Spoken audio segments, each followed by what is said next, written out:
À 17 ans, j'ai fait une dissertation à l'école, peut-être à 15, 16 ans, et j'ai écrit que l'homme descendait du singe. Et en moi, c'est comme si je me déchirais de l'intérieur, que je me forçais à écrire ça.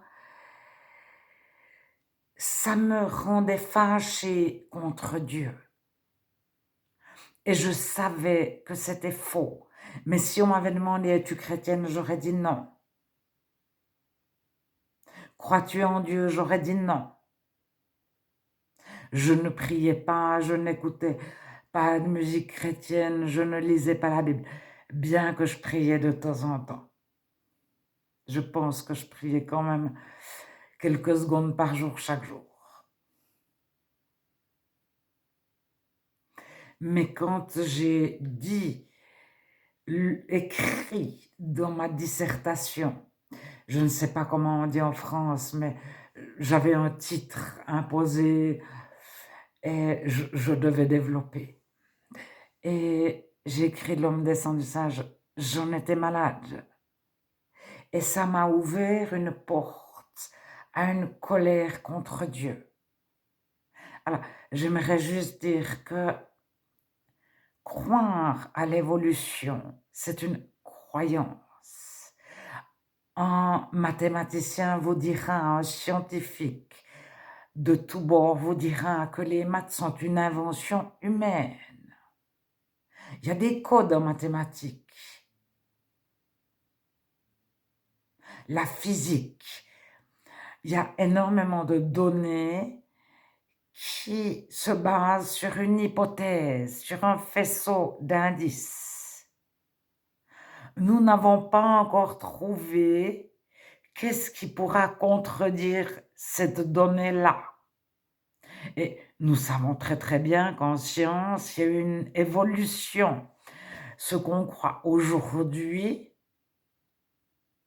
n'est pas la même chose que ce qu'on croyait il y a 50 ans en science. Alors, on dira tel scientifique s'est trompé, etc., etc., il y a 10 ans, il y a 20 ans, il y a 30 ans. Mais aujourd'hui, on sait. Mais dans 100 ans, on nous dira, vous vous êtes trompé en 2025.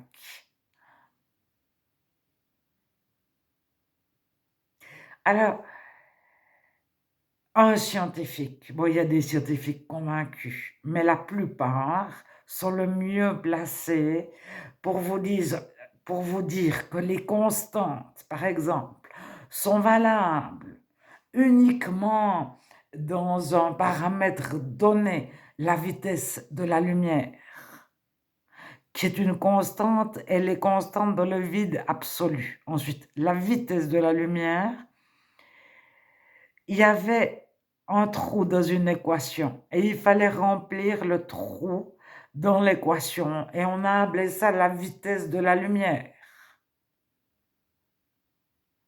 parce que c'était une donnée qui revenait constamment. Comme on a appelé pour calculer les cercles, on a appelé 3,14 pi. Mais pi, c'est une lettre grecque. 3,14, on l'a appelé pi. On a appelé le théorème de Pythagore, le théorème de Pythagore.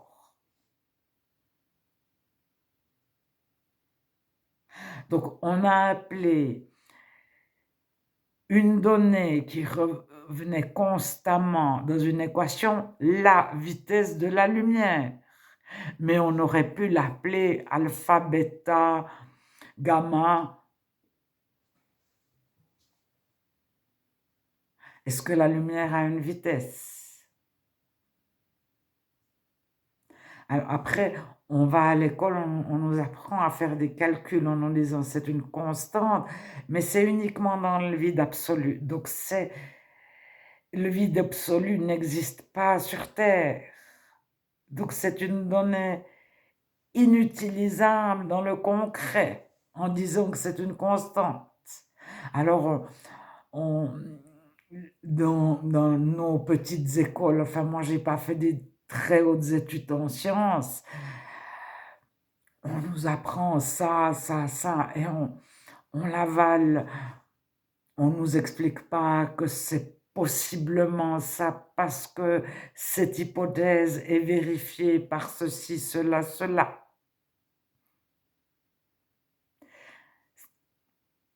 Je voulais simplement vous dire que croire que Dieu a créé le monde, c'est une croyance, mais croire ce que la science nous dit, c'est aussi une croyance.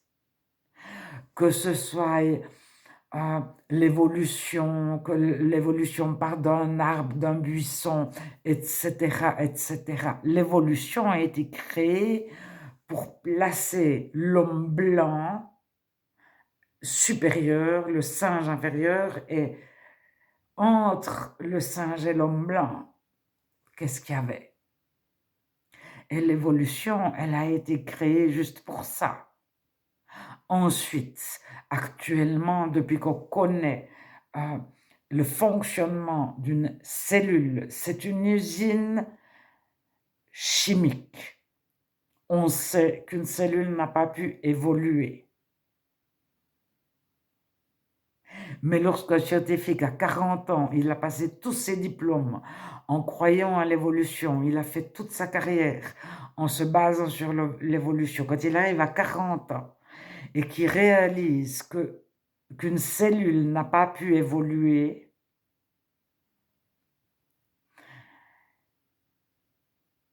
il a 40 ans, il part en vacances, il a d'autres préoccupations que la vérité scientifique.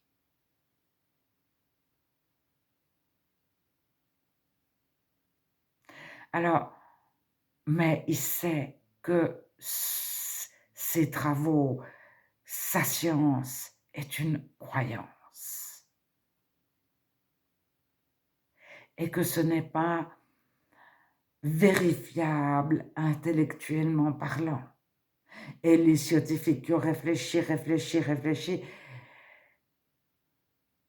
ce qu'on appelle des génies ou des savants, ils arrivent tous à Dieu. C'est-à-dire, ils arrivent tous à quelque chose de bien plus grand que les mathématiques, que l'évolution ne peut pas expliquer. Ils arrivent à une intelligence qui est la base de notre monde. Et avec nos petites connaissances en sciences, on écoute des fois les grands parler en se disant eux savent. Mais la vraie réalité, c'est eux croient.